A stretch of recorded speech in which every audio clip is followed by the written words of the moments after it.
following along the guided notes for distribution GCF foil. Now you're going to notice I left some vocabulary terms there. Those vocabulary terms are for you to know.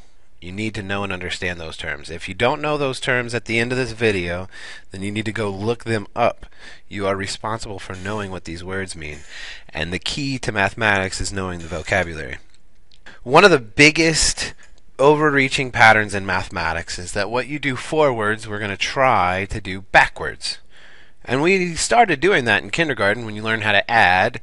The next thing you learn how to do is subtract, right? And if multiplication is moving forwards, then division would be going backwards. So when we look at something like the distributive property, well, I'm going to struggle with that. When we look at something like the distributive property, we can imagine this is going forwards, right? Where we take this A term that they show us here, and they distribute A. This A value gets distributed to both the B and C, and that's shown here as A times B plus A times C. And they always leave these caveats where A, B, and C are any real numbers. I have a tendency to ignore that kind of stuff when I read it because I just assume that they're going to be numbers. Under here it says, according to the what, we should add B and C first. Well, according to the order of operations, we should add B and C first. However, they may not always be like terms.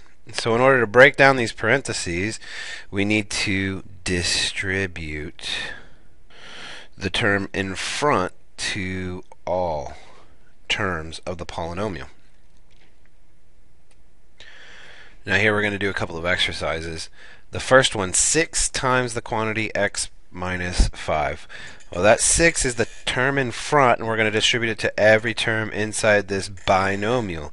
So 6 times x would give us 6x, and then 6 times negative 5 is negative 30.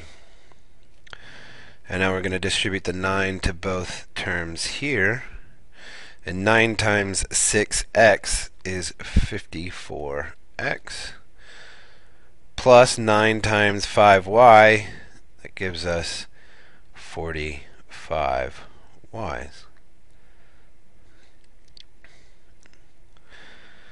Alright, for this last one, this might be one of those where you want to pause and try on your own. And what I'd like to do is take this 5b, this term here gets distributed to both the 2ab and this negative 1. So 5b times 2ab is 10ab squared, minus 5b times 1 is just 5b.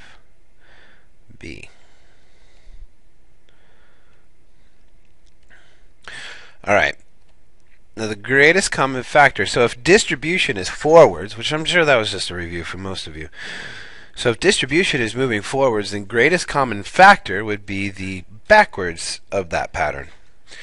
So when factoring a polynomial, the first rule is to find the greatest common factor. The greatest common factor is the largest factor in every term of the polynomial. Alright, polynomial. I'm surprised I fit it. Alright, we can always check our answers to, whenever we try and find the greatest common factor, we can always check our answers by using distribution. And I'm going to have to write that in this way.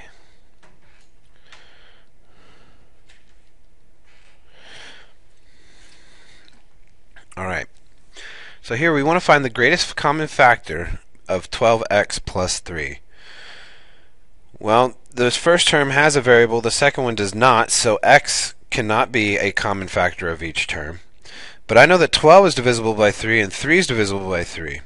So my greatest common factor here is 3. And what's going to be left over? 12x divided by 3 leaves me with 4x, and 3 divided by 3 is just 1. So I have 4x plus 1 is my other factor. I'm going to try this one here. This is going to be one that you want to try on your own. Now here we have 13y minus 39xy. As far as the coefficients are concerned, they both have 13 as a factor, so I can pull out a 13. And they each have a y, so I'm going to pull out 13y.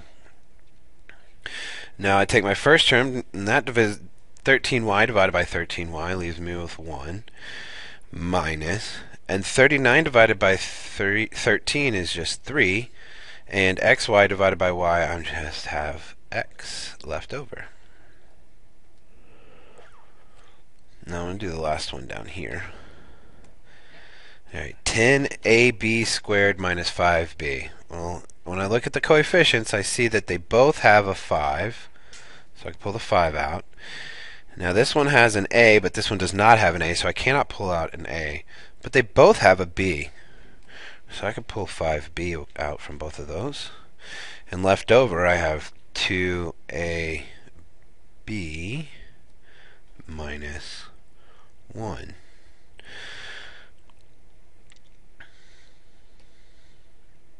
Alright, foiling, something we should all know. We're going to do a little review, and I kind of want to think about this in a little bit different light. So when we use FOIL, we are multiplying, so we multiply two binomials. Now if we think about this as double distribution, double distribution, we can multiply any binomial with any polynomial. Sorry, polynomial. That's something that we don't have to worry about just yet, but in the future we're going to have to multiply binomials times trinomials and things of that nature. So I just want to give you a little heads up as to the future of this. Now here we're going to find each product, so we want to FOIL each one, and here we have a nice fancy diagram for us. So under the first, we're going to multiply the first term of each, and we get x times x, so x times x. Our outer in this instance is going to be x times negative 5, which is negative 5x. And we're adding each one of these. The inner term gives us a positive 3 times a positive x, which is a positive 3x. And our outer, 3 times negative 5.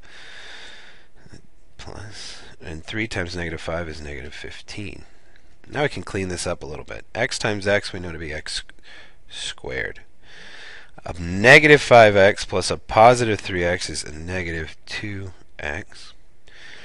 And plus a negative 15 is minus 15. I want you to try this one on your own.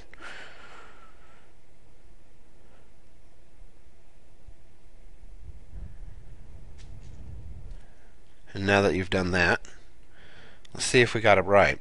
So my first is 7n times n, which gives me 7n squared.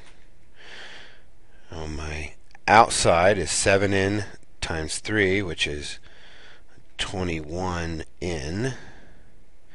My inner product is negative 2 times n, which is a negative 2n. And my last, negative 2 times 3, which is negative 6. And now I need to combine like terms.